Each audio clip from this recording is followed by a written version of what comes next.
Tatandaan niyo yung talinghaga tungkol doon sa pinagkatiwalaan ng Panginoon. Tatlo sila. Ang isa 5,000, ang isa 2,000, ang isa 1,000.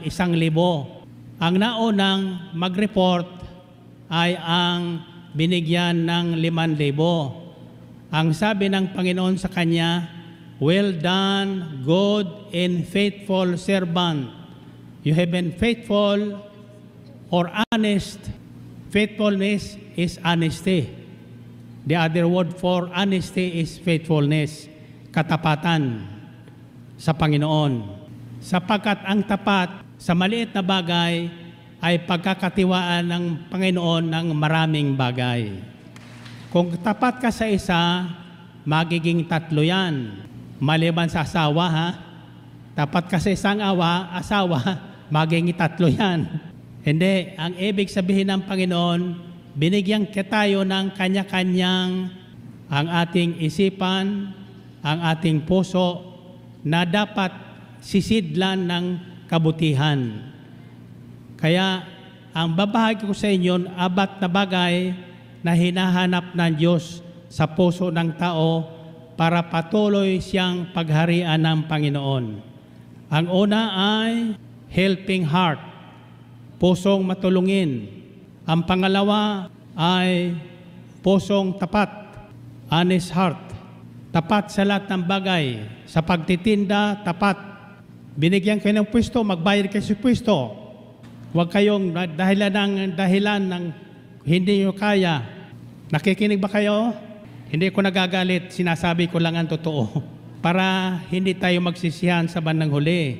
Tatandaan nyo, sa huling panahon, 2 ang pila. Isa sa kanan, isa sa kaliwa. Sino ang nasa kaliwa? Yung mga kambing. Ano yung mga kambing?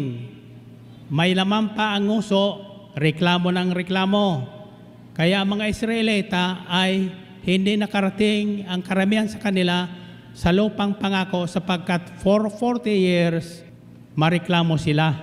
Kaya ayaw ng Diyos ang pusong mareklamo. The third is an honoring heart. Pusong mapagpahalaga sa Diyos at sa kanyang mga magulang. According to Ephesians chapter 6, verses 1 to 3, "Children, obey your parents in the Lord, for this is right.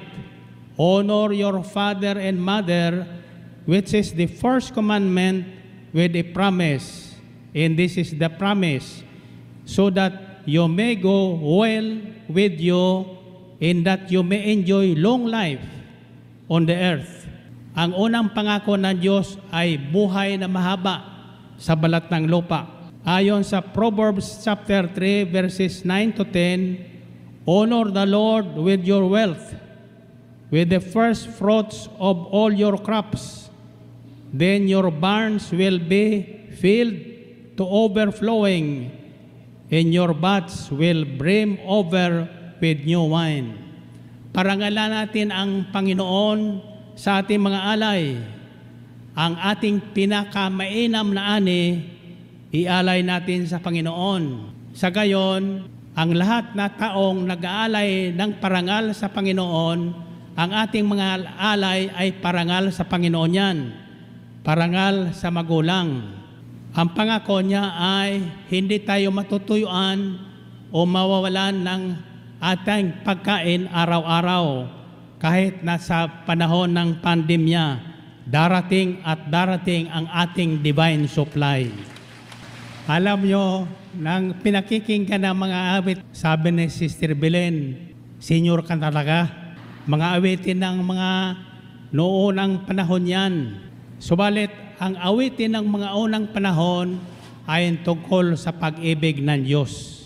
Kaya, ang ibig ng Panginoon, huwag tayong mapawalay sa Kanya habang panahon. Hinihintay tayo lagi ng Panginoon. Ang tipanan ay tipanan.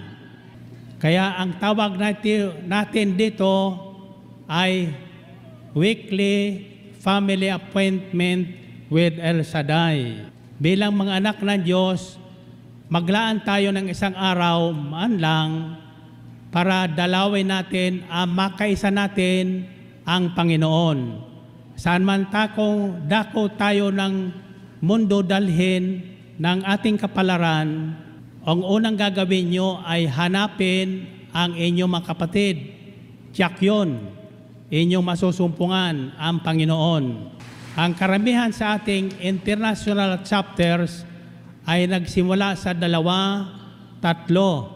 Saan man may 2 o 3 nagkakatipon sa pangalan ni Jesus, naroroon siyang kasama nila. Kaya ang tawag ko dyan, together again. Tuwing Sabado, tandaan nyo ang awiting together again. Isigaw nyo nga.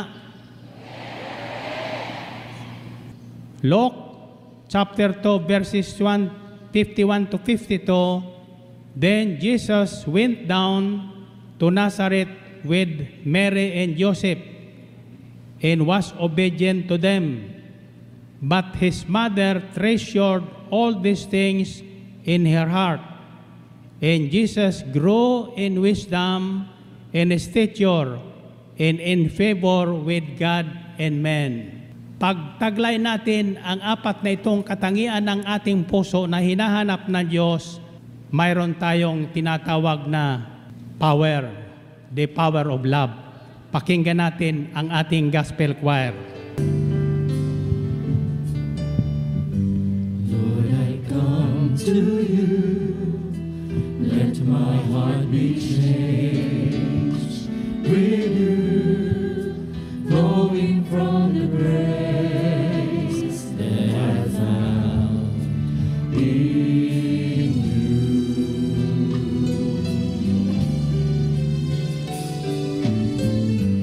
Lord, I come to know the weaknesses I see in me will be stripped away by the power of your love. So the 4th H stands for humble heart, mababang kalooban. Iyan ang example na ipinakita sa atin ng Panginoong Kristo. Ayon sa aklat ng mga kawikaan, humility and the fear of the Lord is the beginning of wisdom, wealth, and honor. Diyan nagsisimula ang karunungan na galing sa Diyos, kayamanan na hindi naubos, na may taglay na karangalan. Thank you for your smile.